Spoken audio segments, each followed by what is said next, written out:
야랑야랑 정치부 김민지 기자와 함께합니다. 첫 번째 주제 보겠습니다. 법대로 앞서 화물연대 파업과 관련해서 윤석열 대통령이 했던 말인데요. 네, 맞습니다. 그런데 윤 대통령이요, 문재인 전 대통령 사저 앞 시위에 대해서도 이 말을 했습니다. 오늘 처음으로 입장을 밝힌 건데요. 출근길 답변 들어보시죠. 글쎄 대통령 집무실도 시위가 허가되는 판이니까 다 법에 따라서 되지 않겠습니까? 그러니까 보면 대통령 집무실도 시위를 하는데 법대로 하면 막을 수 없지 않냐 이런 뉘앙스로 느껴지네요. 네, 그런데 야권에서는 비교가 잘못됐다는 비판도 나왔습니다. 민주당 박용진 의원은 현 대통령을 향한 시위와 전직 대통령에 대한 시위가 같냐면서 졸렬한 상황 인식이라고 했습니다. 자, 이 민주당에선 대통령이 직접 이 조치를 취하라 이렇게 계속 압박을 하고 있죠. 맞습니다. 윤 대통령이 이런 말도 했다는 건데요. 한번 들어보시죠. 어떤 개인의 자유가 침해되는 것이 방치된다면 나와 우리 공동체 구성원의 자유가 위협받게 되는 것입니다.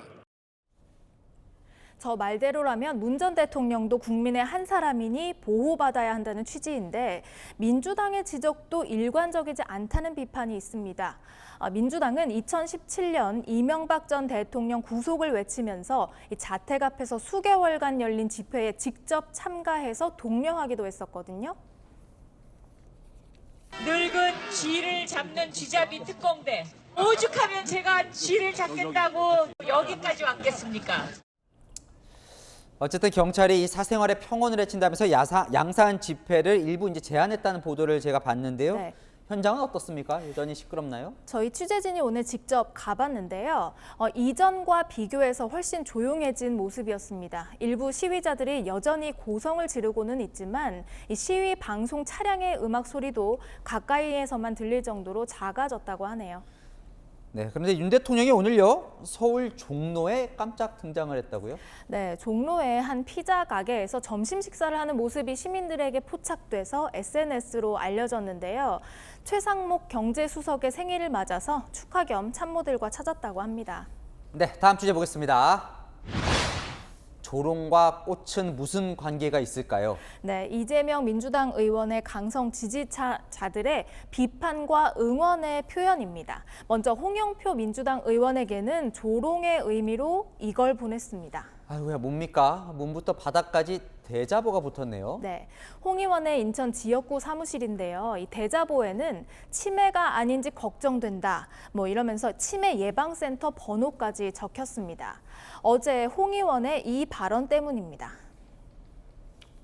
우리가 가장 패배했었던 큰 원인 중에 하나가 이재명 의원이 개항으로 나서고 송영길 서울시장 후보. 이게 이제 결정적인 원인이다. 다 반대했었죠. 많은 사람들은.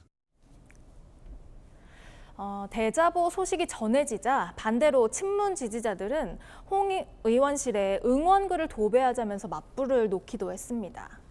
참 보면 의원들뿐 아니라 지지자들도 친문, 친명, 내부 경쟁이 치열하네요. 맞습니다. 오늘 국회에 첫 출근하는 이 의원에게는 응원의 꽃이 가득 놓였는데요. 역시 지지자들의 선물입니다.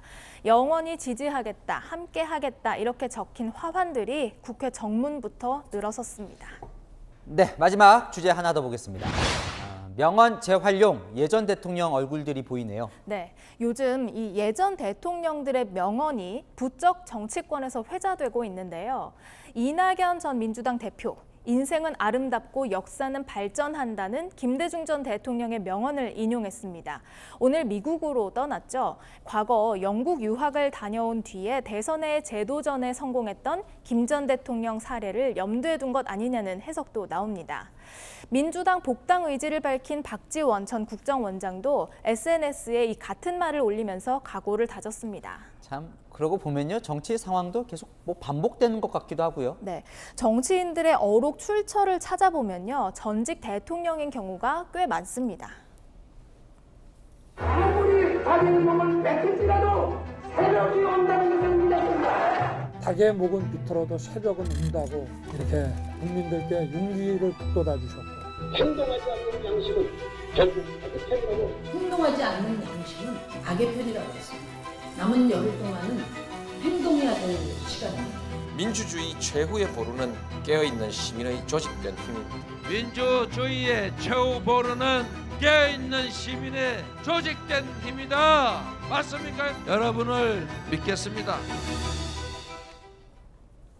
좋은 말 따라만 하지 말고 행동으로 보여줘야 더 의미가 있겠죠.